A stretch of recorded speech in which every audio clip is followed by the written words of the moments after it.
व्यावसायिक नैतिकता की परिभाषा देते हुए इसके समक्ष उत्पन्न चुनौतियों का वर्णन कीजिए। फोर्थ पेपर है आज के प्रश्नों में शामिल।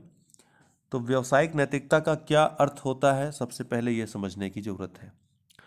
व्यावसायिक नैतिकता से तात्पर्य है कि सामान्य नैतिकता के सिद्धांतों को व्यावसायिक क्षेत्र में लागू करना या नीति शास्त्र को व्यावसायिक क्षेत्र में लागू करना। क्यों लागू करना? ताकि ये पता चल सके कि कोई कार्य जो किया जा रहा है व्यवसाय के क्षेत्र में वो नैतिकतापूर्ण है अथवा नहीं है।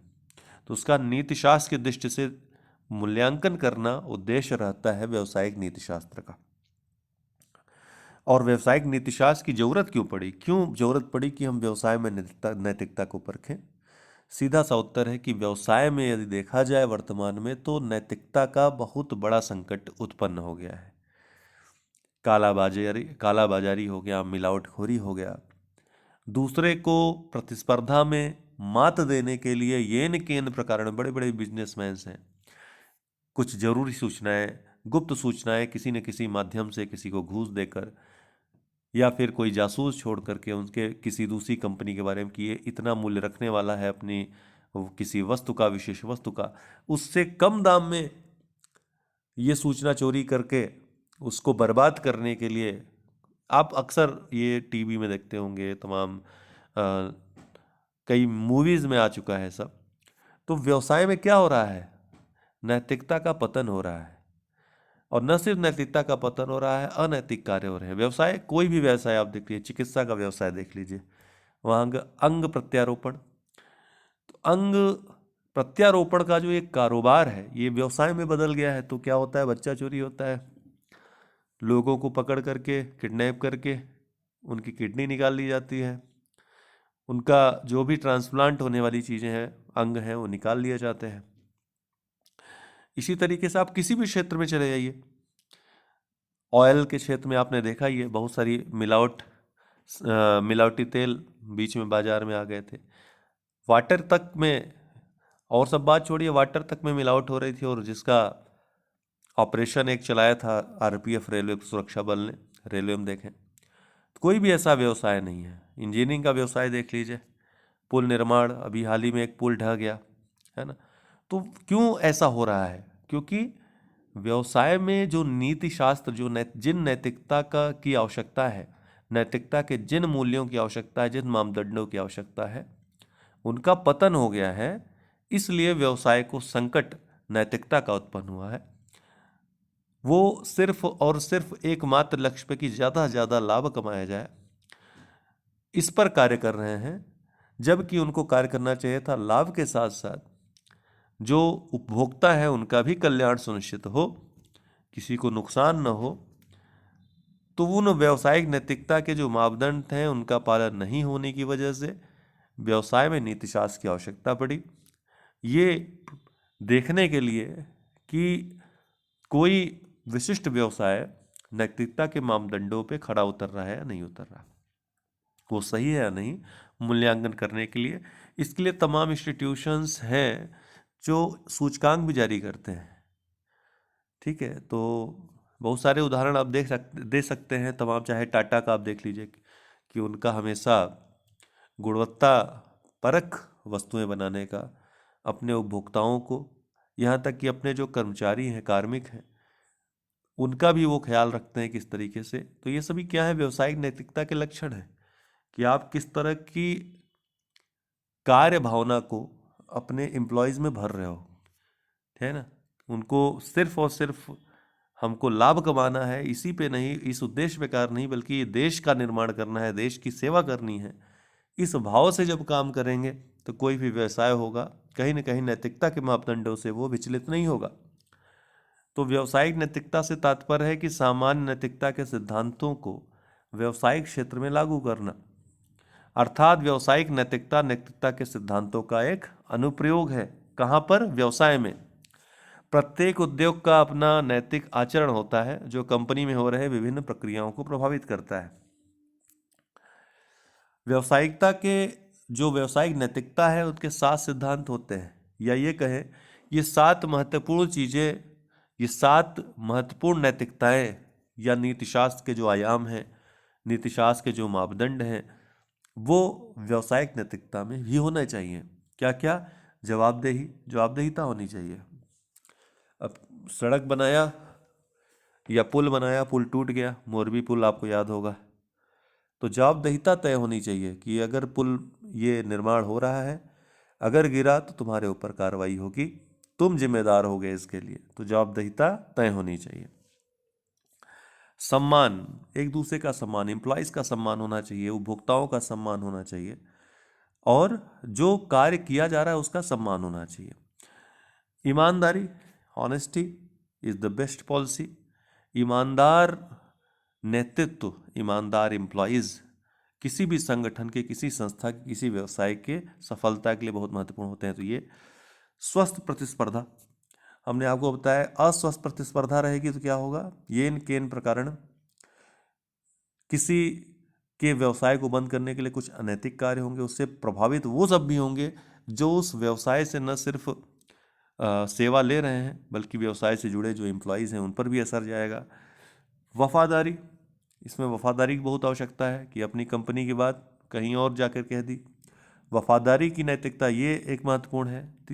पारदर्शिता होनी चाहिए, जो कुछ हो रहा है वो दिखाई पड़ना चाहिए, पारदर्शी तरीके से हर कार्य होना चाहिए। इससे क्या होता है, न सिर्फ उपभोक्ता, पारदर्शिता मतलब आपने कोई प्रोडक्ट बनाया, उसके बारे में क्या क्या चीज़ें हैं उसमें सम्मिलित हैं वो वहाँ पर दे दी, उस पैकेट में दे दी, ठीक। तो इससे क्या होता है, उसकी सारी जानकारी दे दी, ज़्यादा जानकारी देंगे ज़्यादा वो पारदर्शी होगा। तो पारदर्शिता होनी चाहिए।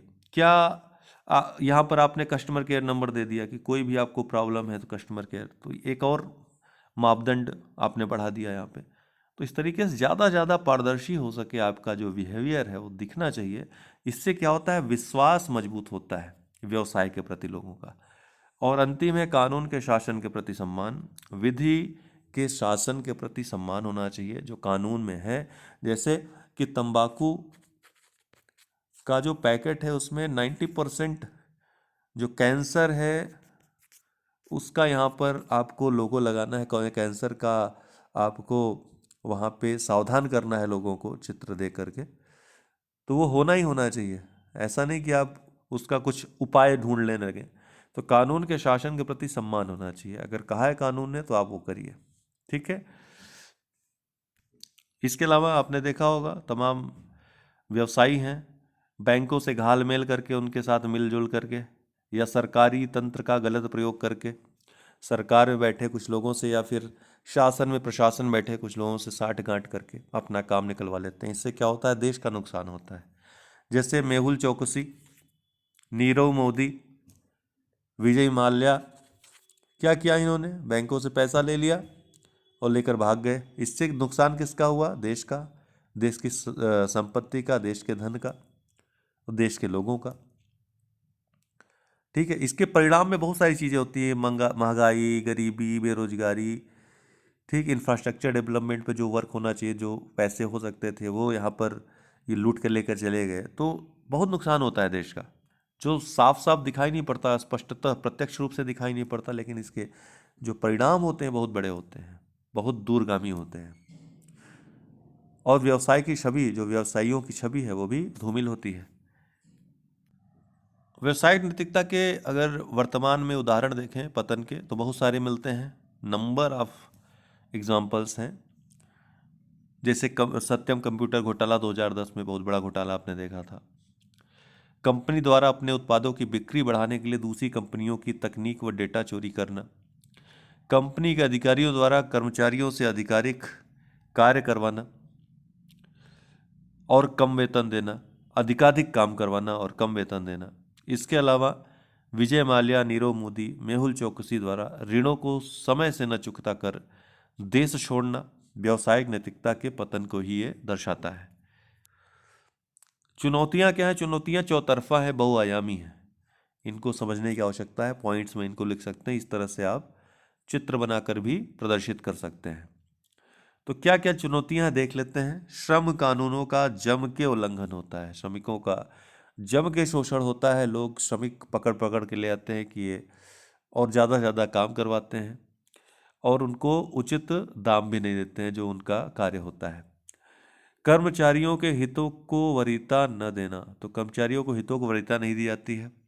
कोई संकट पड़ गया, अगर वो उनको छुट्टी की ज़रूरत पड़ी या छोटी मोटी ज़रूरत पड़ी, बोनस की ज़रूरत पड़ी, तो समय से न देना, कर्मचारियों को हितों की परवाह न करना, उनको समय से प्रमोशन देना न देना, आनुपातिक रूप से जितना काम हो रहा है, जिस हिसाब से काम हो रहा है उतना वेतन न देना, ये सभी प्रमुख चुनौतियां हैं।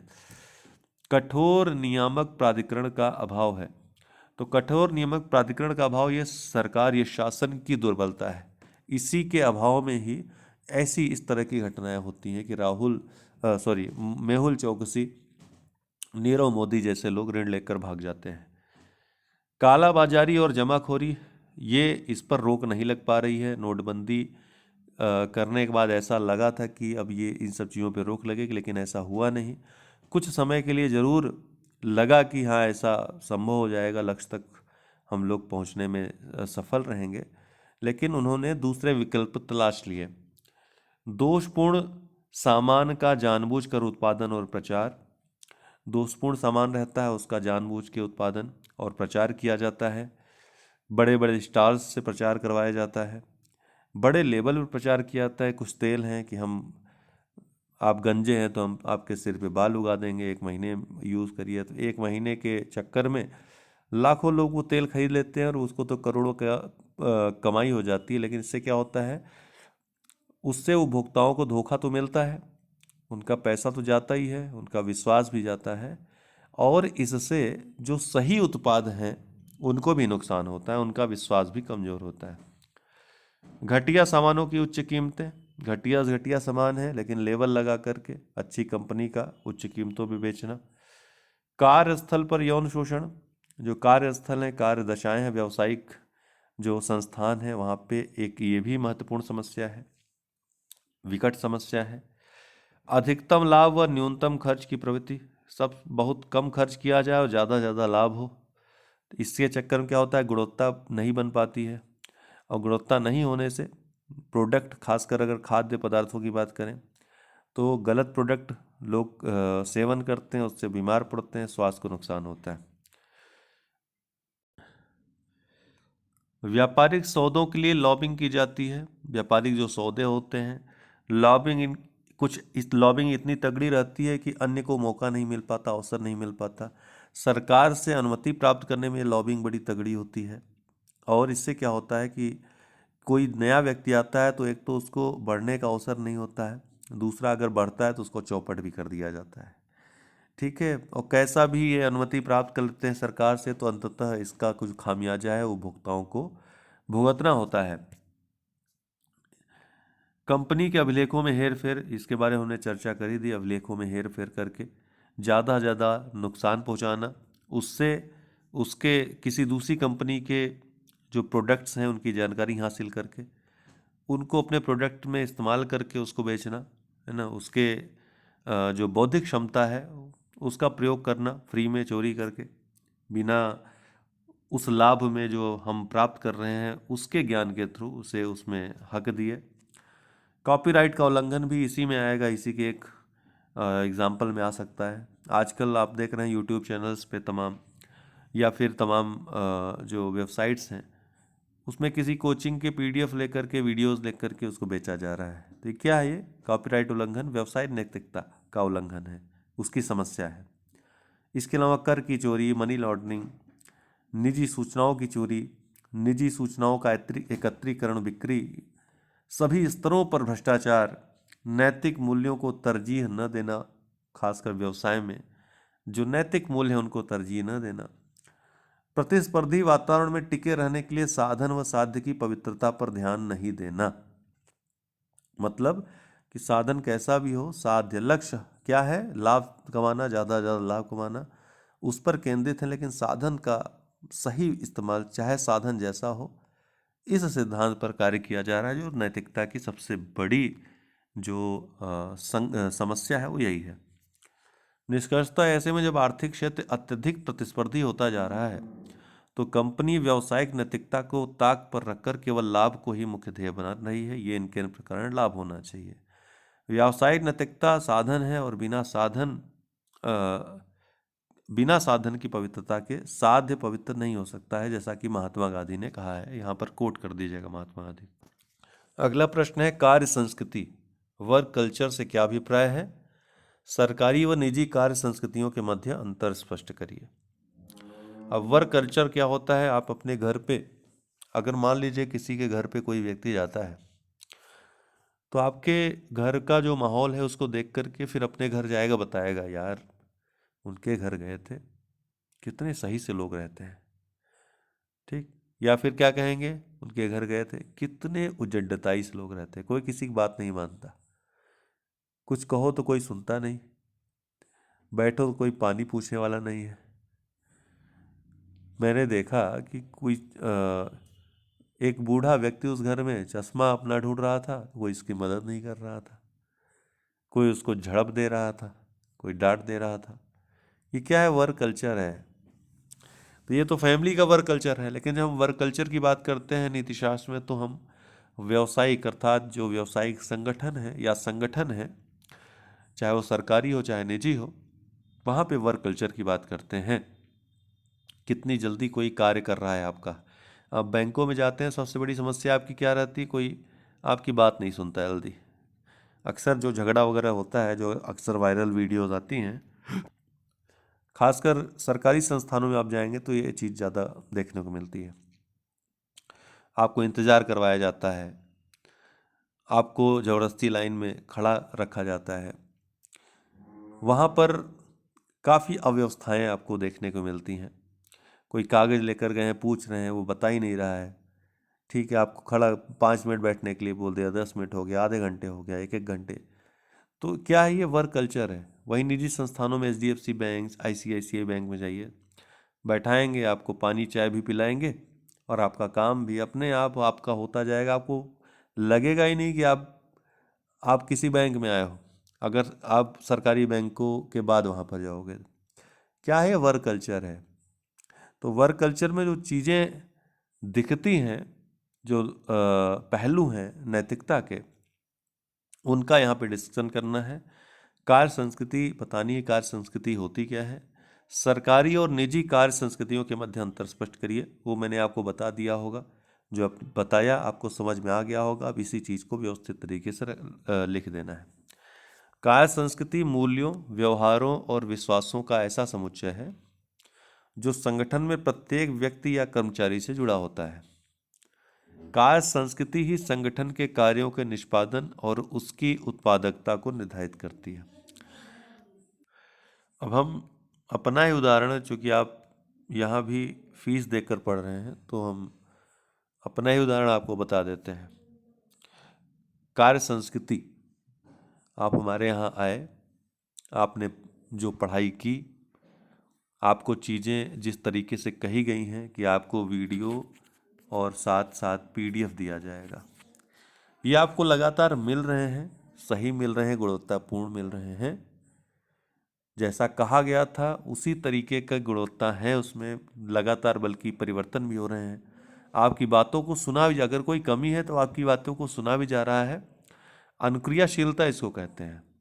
हम आपकी बातों को सुन रहे हैं, उसके अनुसार उसमें सुधार भी कर रहे हैं, परिवर्तन भी कर रहे हैं। तो इसको कार्य संस्कृति, अच्छी कार्य संस्कृति कहा जाएगा। इससे क्या होगा कि आप 10 लोगों को बताओगे कि आपको मेंस की क्लास करनी है तो आप जय हो स्टडी में कर लो। इससे क्या होगा? हमारी उत्पादकता बढ़ेगी। लेकिन एक कार्य संस्कृति ये भी है, आप किसी ग्रुप में बात कर रहे हैं, डिस्कशन कर रहे हैं, आपने कोई कमी बता दी उनके PDF में कि सर ये कमी है, इसको सही कर लो। सर ने क्या कहा? सबके सामने वहीं पर गरिया दिया,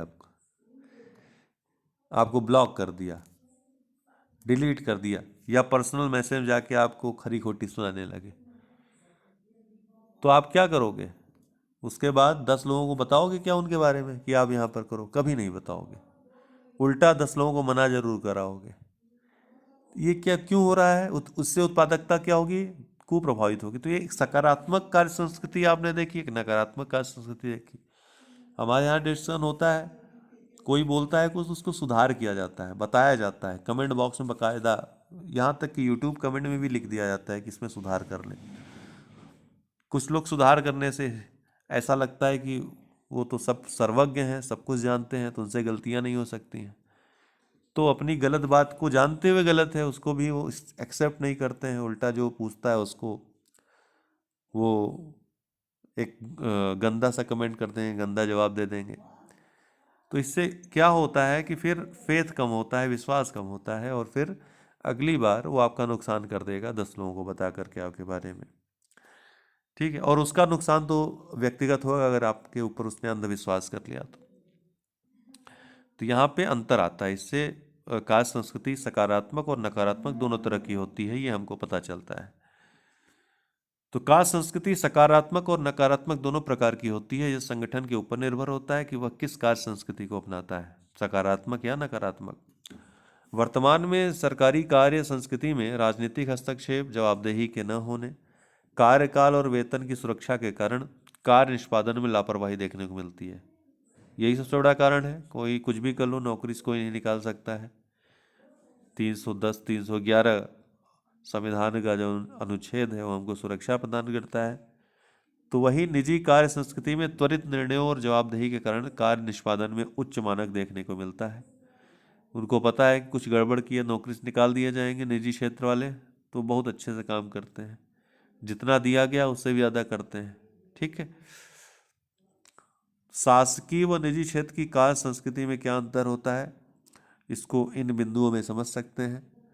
सरकारी कार्य संस्कृति में कठोर अत्यधिक पदानुक्रम से निर्णय लेना जटिल कार्य, जबकि निजी कार्य संस्कृति में कम पदानुक्रम होता है और त्वरित निर्णय लिया जाता है, लाल फीताशाही की कमी होती है। सरकारी कार्य संस्कृति का उद्देश्य नागरिकों की सेवा करना, जबकि निजी कार्य संस्कृति का उद्देश्य लाभ कमाना होता है। ठीक है,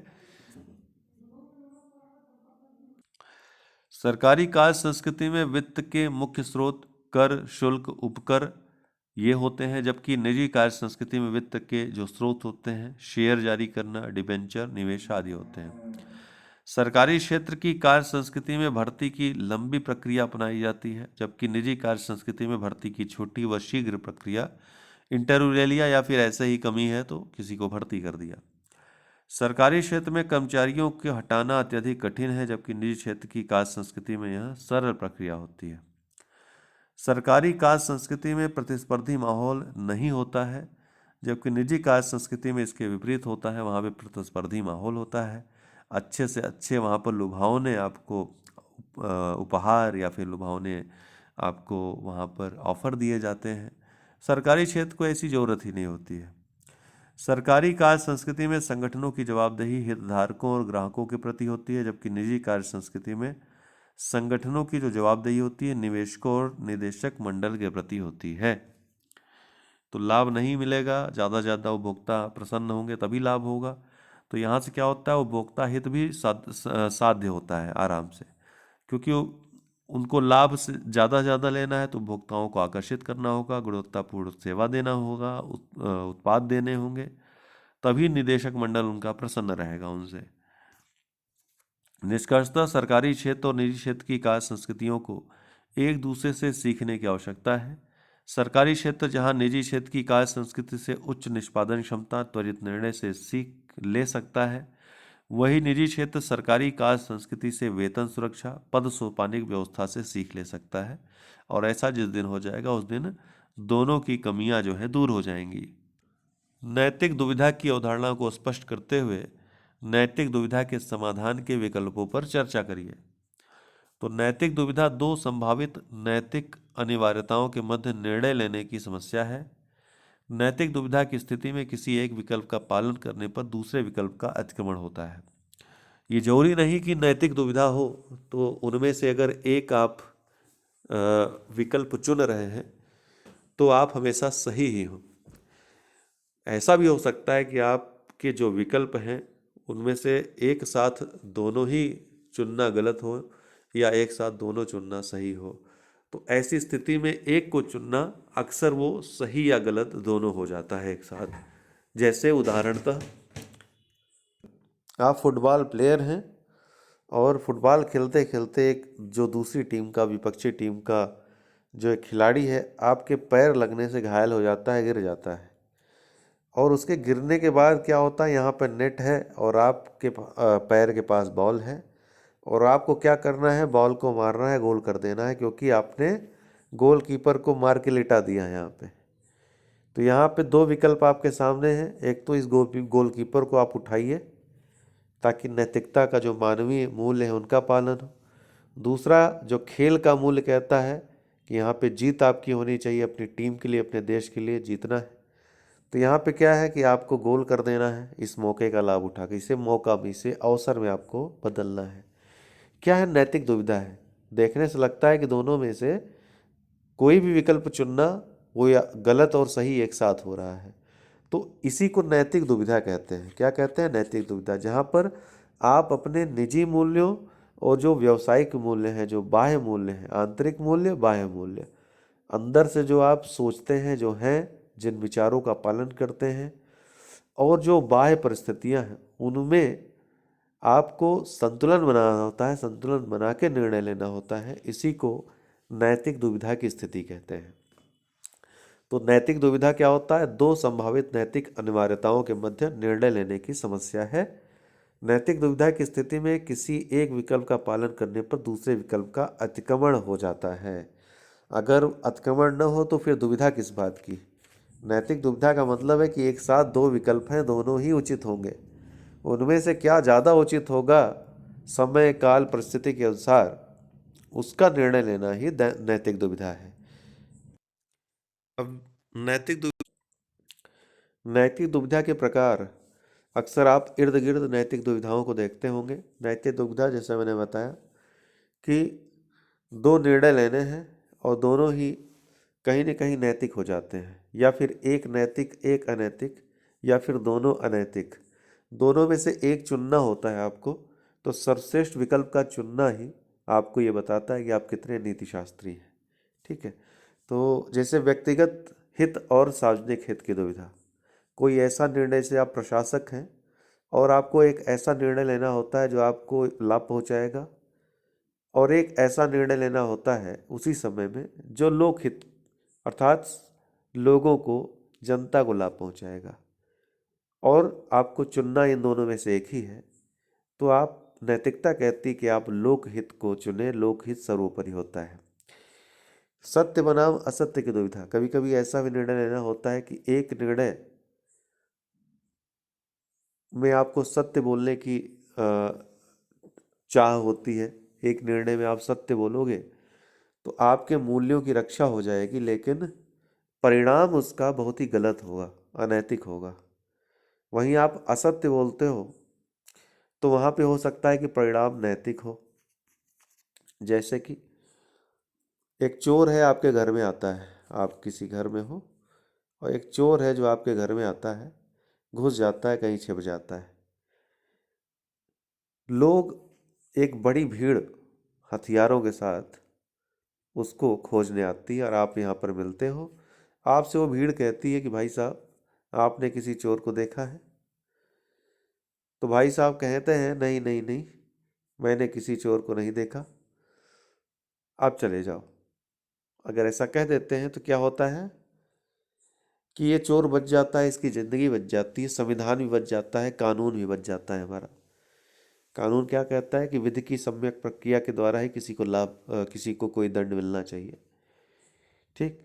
तो उसका भी बचाव हो जाता है। तो यहाँ पे असत्य बोलना परिणाम क्या दे रहा है, अच्छा परिणाम दे रहा है। लेकिन अगर आप सत्य बोल देते हो इस चक्कर में कि आपका रिकॉर्ड जो है मेंटेन रहे सत्य बोलने का, तो क्या हो जाएगा, न सिर्फ मानवता की हत्या होगी बल्कि संविधान का भी यहाँ पे अतिक्रमण हो जाएगा, उसका भी उल्लंघन हो जाएगा। तो ऐसे समय में असत्य की तरफ आपका जाना ज़्यादा नैतिक प्रतीत होता है। सहानुभूति बनाम निष्पक्षता की दुविधा, अब देखिए यहाँ पर, देखिए दोनों ही नैतिक नजर आते हैं। ठीक है, लेकिन उस समय क्या ज़्यादा नैतिक है उसको चुनना ही नैतिकता की दुविधा है। सहानुभूति बनाम निष्पक्षता की दुविधा, दो पक्ष हैं, आप कहीं पर हो किसी पद पर और दो पक्ष हैं आपके पास आते हैं। इनमें से एक पक्ष आपका रिश्तेदार है, भाई है, दूसरा पक्ष कोई और व्यक्ति है। अब ऐसे में आपको निष्पक्ष निर्णय लेने में बड़ी कठिनाई होती है। हो सकता है मामला ऐसा हो जो इसकी तरफ झुकता हो, इसको लाभ पहुंचाता हो, अगर सही निर्णय लिया जाए तो ऐसे में सहानुभूतिपूर्ण आप कार्य करें या निर्णय लें या फिर निष्पक्ष निर्णय लें, इसकी दुविधा होती है। तो ऐसे में नैतिकता कहती है कि आप निष्पक्षता भरा फैसला लें, निष्पक्ष होकर फैसला लें। मानवता बनाम विधि के पालन की दुविधा, कभी कभी विधि ऐसा आपको आदेश का पालन करने के लिए कहती है जिसमें मानव या लोगों को हानि होती है, जैसे भूमि अधिग्रहण हो गया, अतिक्रमण हटाना हो गया। तो ऐसे समय में आप मानवता के लिए निर्णय लें या फिर आप विधि के शासन का पालन करें, ये दुविधा होती है। तो इसके बीच आपको संतुलन बना के निर्णय लेना होता है, एक विकल्प का चुनाव करना होता है ना। तो इसका आपको ये नैतिक दुविधा अक्सर आपको ये पूछता भी है, केस स्टडी में भी आता है। ठीक, जैसे एक विधि कहती है रेलवे सुरक्षा बल अधिनियम में एक एक्ट है, वो कहता है भिखारी जो है ना, जो भीख मांगते हैं रेलवे में ट्रेन में घुस करके, उनको पकड़ करके सजा दो, उनको फाइन लगाओ। अब ये बताइए, विधि का शासन है, आप एक पुलिस ऑफिसर हो, ठीक, आपको भिखारी मिला ट्रेन में, तो आप उसको पकड़ के उसको फाइन लगाना चाहोगे, लेकिन विधि कहती है कि इसको फाइन लगाओ पकड़ करके। तो यहाँ पे नैतिकता कहती कि नहीं, इसको माफ़ कर दो, इसको यहाँ से हटा दो, इसके ऊपर फाइन मत लगाओ, इसको विधि के तहत दंडित मत करो, बल्कि इसको मानवतापूर्ण व्यवहार करके इसको यहाँ पे। तो इसलिए यहाँ पे विधि का शासन या मानवता का पालन हो, इसकी दुविधा होती है। ठीक है। इसी तरह अन्य प्रकार की जो दुविधा है, न्याय बनाम पुण्य की, कुछ ऐसे निर्णय होते हैं जो न्याय के लिए, जो न्याय को स्थापित करने के लिए जरूरी होते हैं। वहीं कुछ ऐसे निर्णय होते हैं उसी समय में जो लेने से पुण्य आपको मिलता है, उससे आपके धार्मिक जो विचार हैं उसके लिए वो जरूरी होता है। ऐसे कि आपको मान लो ज्ञानवापी केस है, ज्ञानवापी केस में आप मान लो एक हिंदू जज है, आपके सामने ये मामला आता है, आपको न्याय करना है। तो आप अगर तथ्यों के साथ जो तथ्य हैं प्रस्तुत किए जाते हैं उसको ध्यान में रखते हुए न्याय देते हैं, ठीक है, भले ही इसके खिलाफ हो जाए, वो आपके धर्म की धार्मिक आस्था के खिलाफ हो जाए, तब ये कहा जाएगा कि आपने न्यायपूर्ण निर्णय लिया। लेकिन अगर आपकी आस्था है, आप आस्था के अनुसार बिना तथ्यों के देखे, आपका झुकाव चूंकि उस धर्म की तरफ है, आप निर्णय देते हो, तो क्या कहा जाएगा, ये पुण्य तो मिलेगा लेकिन न्याय की स्थापना नहीं होगी। तो इस तरह की दुविधा क्या कहलाती है, नैतिक दुविधा कहलाती है। न्याय और पुण्य के बीच जब आपको निर्णय लेना होता है, तो ये नैतिक दुविधाएं हैं। उदाहरणतः किसी प्रशासनिक कर्मचारी को लगता है कि उसका वरिष्ठ अधिकारी अवैध रूप से धन का संग्रह कर रहा है। अब ऐसी स्थिति में कर्मचारी के लिए यह तय करना नैतिक दुविधा है कि यह उस मुद्दे पर अनजान बना रहे या अन्य अधिकारियों से इसकी शिकायत करे। तो इस तरह की दुविधाएं क्या है, नैतिक दुविधा। नैतिक दुविधा को सॉल्व कैसे करें, इसका समाधान कैसे करें, इसमें कुछ बिंदुओं को ध्यान में रख करके नैतिक दुविधा अर्थात विकल्प चुनने में बड़ी आसानी हो जाएगी आपको। पहली बात कि सर्वप्रथम मुद्दे की संवैधानिक या कानूनी स्थिति जानना, जिससे आप ये समझ सकें कि ये संविधान सम्मत है, कानून सम्मत है अथवा नहीं है, पहली बात। दूसरा, उस मुद्दे के प्रति स्वयं की प्रशासकीय स्थिति, कर्तव्य और अधिकार क्षेत्र का जानना, मतलब आप उस विकल्प को चुन रहे हैं तो आपको ये पता होना चाहिए कि आप कैपेबल हैं वो निर्णय लेने में अथवा नहीं है, आपका अधिकार क्षेत्र में आता है अथवा नहीं है, आप क्या कर सकते हैं उस स्थिति में या क्या नहीं कर सकते, इसका पता होना जरूरी है। तीसरा है निर्णय लेने से पहले निर्णय के परिणाम पर विचार करना। हमने आपको बताया कि सत्य अगर आप उस कंडीशन बोल देते तो उसका परिणाम क्या होता, इसका विचार कर लिया जाए तो फिर यहाँ पे फिर वो सत्य नहीं बोलेगा ना कि यहाँ पे चोर छिपा हुआ है, क्योंकि परिणाम उसका बड़ा भयावह है। निर्णय के औचित्य, निर्णय की वैधानिकता, निर्णय पर कार्रवाई पर विचार करना, ये सारी बातें वही है। पूर्व के लिए गए निर्णयों का सहारा, इसके पहले अगर कोई, जैसे मान लिया दंगा है, कोई हो रहा है, उसके पहले जो निर्णय लिए गए हैं उससे क्या परिणाम निकला है, अगर हम उसका अध्ययन कर लें तो फिर हमको यहाँ पे उस कंडीशन में निर्णय लेने में आसानी होगी। वरिष्ठ अधिकारियों से इस मुद्दे पर राय लेना, कभी ऐसा हो जब कोई चीज़ अस्पष्ट हो और अज्ञात हो, आपके पास अनुभव कम हो, तो वरिष्ठ अधिकारियों से उस संबंध में राय लेना उचित होता है। निर्णय लेते समय सिविल सेवा की आधारभूत मूल्यों को वरीयता देना, अर्थात ईमानदारी, सत्यनिष्ठा, ठीक है, जवाबदेहिता, ठीक, इम्पैथी, इन सब पे ध्यान देना। विवेक आधारित निर्णयों में वस्तुनिष्ठता, भावनात्मक बुद्धिमत्ता को वरीयता देना। भावनात्मक बुद्धिमत्ता क्या करती है कि जो संवेग संवेग है, मानवीय जो संवेदनाएं हैं, उनको नियंत्रित, निर्देशित करके, प्रबंधित करके सही निर्णय लेने के लिए प्रेरित करती है। तो उसको, उसके अभ्यास को बढ़ावा देना चाहिए।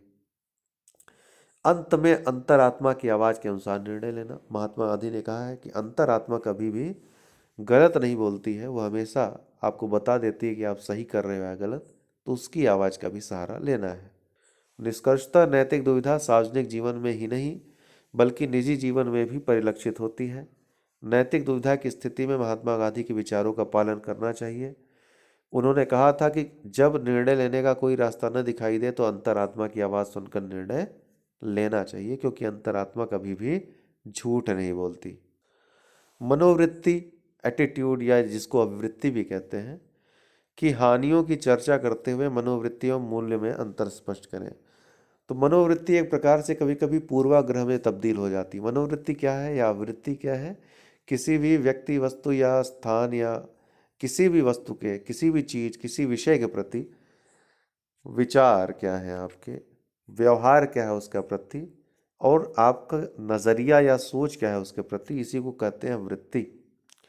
अवृत्ति ये बचपन से ही आपके अंदर किसी व्यक्ति, वस्तु या विषय के प्रति आ सकती है या बाद में डेवलप हो सकती है। और अगर आज किसी विषय के प्रति आपकी आवृत्ति सकारात्मक है तो हो सकता है कल नकारात्मक हो जाए। आज आप मोदी के फैन हैं तो कल हो सकता है कि आप उनके विरोधी हो जाएं। आज आप कांग्रेस के पक्षधर हैं तो कल हो सकता है विरोधी हो जाए। तो आवृत्ति ये डायनेमिक होती है, चेंज होती रहती है। लेकिन कभी कभी हम आवृत्ति ऐसी डेवलप कर लेते हैं जैसे कि कोई विशेष वर्ग है या धर्म है, उसके प्रति ऐसी आवृत्ति की ये इस तरह का है या बहुत ही ये हिंसक है। ऐसी आवृत्ति अगर आपकी हो गई तो आप कोई अगर निर्णय ले रहे हो तो वहाँ पर इस आवृत्ति के साथ अगर निर्णय लेते हो, किसी एक दो व्यक्ति के कर्मों के आधार पर अगर पूरे उसके समुदाय या वर्ग या धर्म या जाति के बारे में आपके विचार बन जाते हैं, तो यहाँ पे नुकसान पहुँचाती है ऐसी आवृत्ति। ऐसी आवृत्ति देश की एकता, अखंडता के लिए, समाज की एकता, अखंडता के लिए, उसके लक्ष्य को प्राप्त करने में बाधा बनती है। तो मनोवृत्ति का अर्थ है किसी व्यक्ति, समूह, विषय, विचार, स्थिति के बारे में सकारात्मक या नकारात्मक भाव की उपस्थिति। मनोवृत्ति या वृत्ति व्यक्तियों के व्यवहार को निर्धारित करता है। हम जैसी सोच रखते हैं उसी प्रकार की मनोवृत्ति का निर्माण हम करते हैं। बीजेपी के प्रति अगर हम, हमारी सोच सकारात्मक है तो हम उसका जब प्रचार होगा तो हम भी 10 बातें उसके पक्ष में लिखेंगे, हमारा व्यवहार उसके पक्ष में होगा। अगर किसी विषय के बारे में हमारा ज्ञान कम है, जैसे कि रामायण के बारे में लोगों का ज्ञान कम है, ठीक, तो क्या करेंगे? कुछ भी बकवास करेंगे। लेकिन अगर ज्ञान है, सच में उस पुस्तक के प्रति आस्था है, ज्ञान है, विश्वास है, आवृत्ति अच्छी है, तो हमेशा अच्छी बात ही आप बोलेंगे, सकारात्मक बात ही बोलेंगे। अगर कोई नकारात्मक बात है भी तो तर्कों के द्वारा उसका खंडन करेंगे। जैसे जापान के लोग मेहनती होते हैं, इस वाक्य से जापानियों के प्रति हमारी सकारात्मक मनोवृत्ति या वृत्ति बनती है। वहीं पाकिस्तान हमारे देश को प्रत्यक्ष या परोक्ष रूप से नुकसान पहुंचाने की चेष्टा करता रहता है, अतः उसके प्रति हमारी नकारात्मक मनोवृत्ति या आवृत्ति विकसित हुई है। उसने आपके साथ कुछ व्यक्तिगत रूप से गलत नहीं किया है, लेकिन प्रायोजित आतंकवाद, तमाम आतंकवादी घटनाएं, उसका जो व्यवहार है, जो क्रियाकलाप है, वो एक नकारात्मक आवृत्ति उसके प्रति डेवलप करते हैं, ठीक। इससे हानियां क्या हो सकती हैं? क्योंकि बचपन से ही हमारे मन में कई मनोवृत्तियों का विकास होता है, अतः मनोवृत्ति से रूढ़िवादिता बढ़ती है। बचपन से ये हो गया कि हमने आपको जैसा बताया, एक सिविल सेवक को मनोवृत्ति तटस्थ व निष्पक्ष बने रहने में अवरोध उत्पन्न करती है। अगर किसी विषय के बारे में, व्यक्ति के बारे में, जाति, वर्ग या क्षेत्र के बारे में कोई ऐसी मनोवृत्ति हो गई कि कोई क्षेत्र है, मान लीजिए एरिया है, बहुत खराब लोग हैं यहाँ के, तो फिर अगर आप वहाँ शासक बनते हैं, प्रशासक बनते हैं, तो वैसा ही आप व्यवहार करेंगे उसी को उस तरीके से समझ के। तो ये एक नकारात्मक प्रभाव है। दूसरा, मनोवृत्ति से व्यक्ति में लचीलापन व सहनशीलता कम हो जाती है। वो चीज़ों को, अपने विचारों, अपने जो आप उसका ज्ञान है, संज्ञानात्मक जो वृत्ति है, उसके दृष्टि से देखता है। जो उसकी सोच है, जो उसका नज़रिया है, सकारात्मक या नकारात्मक, उस दृष्टि से देखता है। विशेष वर्गों के प्रति नकारात्मक मनोवृत्ति से उनके प्रति घृणा व नफरत का विकास, जो मैंने आपको बताया। मनोवृत्ति एवं मूल्य में क्या अंतर होता है? देखिए, मूल्य क्या है? मूल्य लक्ष्य होते हैं जीवन में जो हम प्राप्त करना चाहते हैं। मूल्यों को प्राप्त करने से हमें सुख की अनुभूति होती है। मूल्य दो प्रकार के होते हैं, एक साधन और साध्य मूल्य। साध्य मूल्य जो बड़े मूल्य होते हैं, ठीक है, जो बुनियादी मूल्य होते हैं, जैसे सत्यनिष्ठा हो गई, ठीक, न्याय हो गया, ये सभी क्या है? बड़े, ये साध्य मूल्य हैं, दिखाई नहीं पड़ते हैं। इनको अमूर्त भी कहते हैं, जो दिखाई नहीं पड़ते हैं। सत्य, अहिंसा। वहीं जो साधन मूल्य हैं, वो ऐसे मूल्य हैं जिनके बिना साध्य को आप प्राप्त नहीं कर सकते। जैसे रोटी, कपड़ा, मकान, ये रहेगा तभी ना आप जीवित रहोगे, तभी ना साध्य को प्राप्त कर पाओगे। तो ये क्या है? मूर्त मूल्य है। इनको भी आप प्राप्त करना चाहते हो। रोटी, कपड़ा, मकान पाने से भी आपका कार्य सिद्ध होता है, आपको सुख की अनुभूति होती है। लेकिन वास्तविक सुख आपको कब मिलता है? जब साध्य मूल्य आपको प्राप्त हो। तो मनोवृत्ति और मूल्य में क्या अंतर होता है? तो मूल्य ज्ञानात्मक पक्ष, जबकि मनोवृत्ति कार्यात्मक पक्ष को द्योतक होती है। जब हम मूल्य की बात करते हैं तो हम अक्सर साध्य मूल्यों की ही बात करते हैं। मनोवृत्ति की तुलना में मूल्य में भावनात्मक पक्ष अधिक मजबूत होता है।